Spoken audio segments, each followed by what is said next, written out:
अर्पिता के पिता के असमय गुजर जाने से अर्पिता के कोमल कंधों पर घर की सारी जिम्मेदारी आ गई। असमय बड़ी हुई अर्पिता कभी बड़ी बन माँ को हौसला देती, कभी छोटे भाई बहन की अभिभावक बनकर उनके भविष्य को सोचती। अनुकंपा के आधार पर अर्पिता को पिता की जगह नौकरी मिल गई।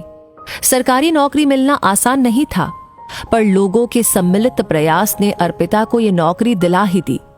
उर्मिला जी ज्यादा पढ़ी लिखी नहीं थी, तो नौकरी अर्पिता को मिली। घर की जिम्मेदारी निभाते निभाते, सबका शादी ब्याह करते करते अर्पिता के बालों में सफेदी दिखने लगी। कुछ बारीक लकीरें चेहरे पर उभरने लगी।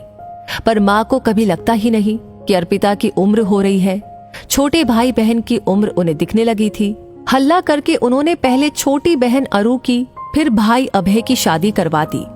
पर अर्पिता की उम्र वहीं ठहरी हुई थी जहां पिता छोड़ गए थे। उर्मिला जी कभी अर्पिता की शादी का नाम ना लेती। हाँ, ऑफिस में उसका एक सहकर्मी उसका संघर्ष देखकर प्रभावित था और शादी करना चाहता था। अर्पिता ने मना कर दिया। जिम्मेदारियों से मुक्त होते ही अर्पिता को जीवन लक्ष्यहीन लगने लगा। ऑफिस से आने पर जो भाई बहन और माँ उसे घेर लेते थे, वो अब अपनी दुनिया में मग्न हो गए।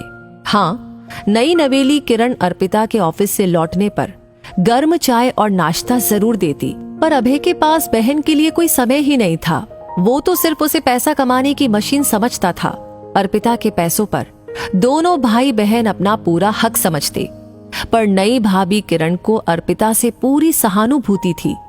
अभय समय के साथ पहले लड़की, फिर 5 साल बाद एक लड़के का पिता बन गया।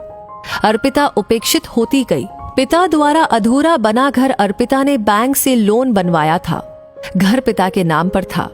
अभय कई दिन से इस घर को अपने नाम कराने के पीछे पड़ा था, पर अर्पिता टाल रही थी। आज सुबह ही अभय ने अर्पिता से फिर से घर के पेपर मांगे। अर्पिता ने मना कर दिया। उर्मिला जी बेटे के पक्ष में बोलने लगी। अर्पिता उन्हें समझा रही थी, पर उर्मिला जी भड़क गई। ये मकान तेरे बाबूजी के नाम पर है, इसका हकदार तो अभय ही है, तेरा कोई हक नहीं है पिता के मकान में। अर्पिता सन्न रह गई। ये उसकी माँ बोल रही है, जिसने पिता की मृत्यु पर अर्पिता को कहा था, तू इस घर की बेटा है। ये कहकर सारी जिम्मेदारी उसके कंधों पर डाल दी थी। आज बेटे के मोह में उनको समझ में नहीं आ रहा था कि वो क्या बोल रही है। अर्पिता का गुस्सा, जो पिता की मृत्यु के बाद चला गया था, प्रचंड हो गया। माँ सही कहा, पिता की जिम्मेदारियों की वारिस मैं हूँ और संपत्ति का वारिस अभय। क्यों माँ, इतना भेदभाव क्यों? गुस्से में अर्पिता ऊपर अपने कमरे में आ गई। मौसम भी आज कुछ भीगा भीगा था। रह रह के बारिश हो रही थी। माँ की बातों ने आज अर्पिता को सच का वो आईना दिखा दिया, जो हमारे भारतीय घरों में अक्सर लड़कियों को महसूस कराया जाता है। फ्रेश हवा लेने के लिए खिड़की खोली तो देखा कि लॉन में अभय की बेटी पारुल और बेटा हर्ष उधम मचा रहे थे। तभी हर्ष गिर गया। पारुल दौड़ती हुई आई, भाई को अपने अशक्त हाथों से उठाकर अंदर ले आई। जब बाबूजी गुजरे थे, तब अर्पिता ने इसी तरह छोटे भाई बहन को अपनी बाहों में समेट लिया था। कितने अजीब ये रिश्ते होते हैं, जो समय के साथ बदल जाते हैं। अर्पिता का मन भीग गया। सच कैसे समय के साथ बदल जाता है।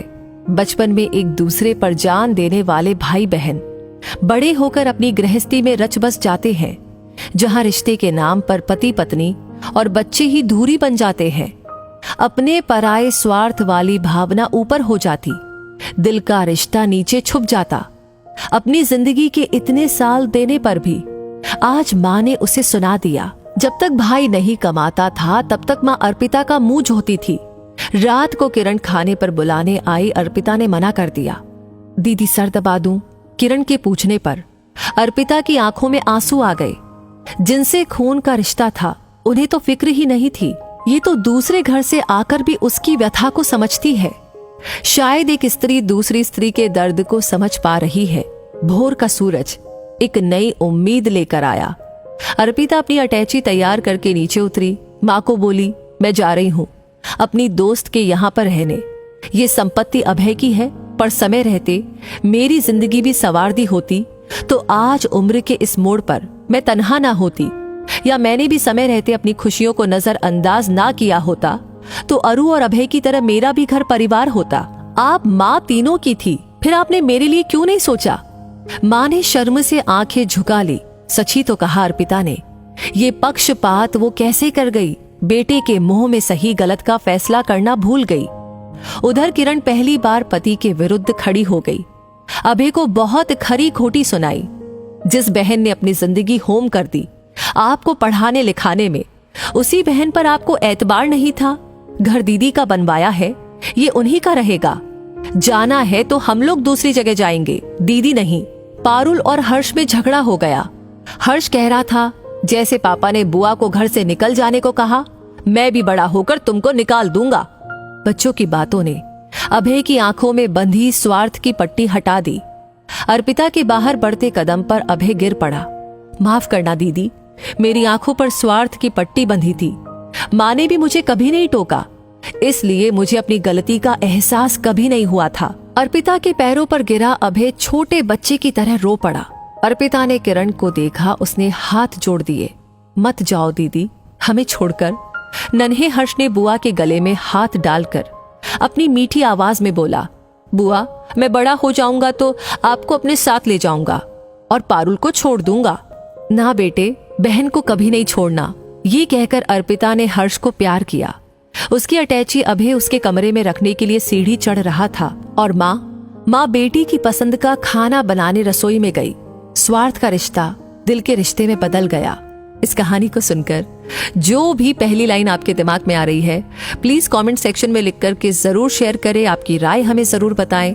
लाइक ऑलरेडी आपने कर दिया है तो इस कहानी को शेयर करना बिल्कुल ना भूलें। बाकी ऐसी कहानी आपको हमेशा मिलती रहे समय समय पर, उसके लिए हमारे पेज को फॉलो करना बिल्कुल ना भूलें। मिलेंगे बहुत जल्दी ही अगली कहानी के साथ। तब तक के लिए आपसे कहूंगी धन्यवाद।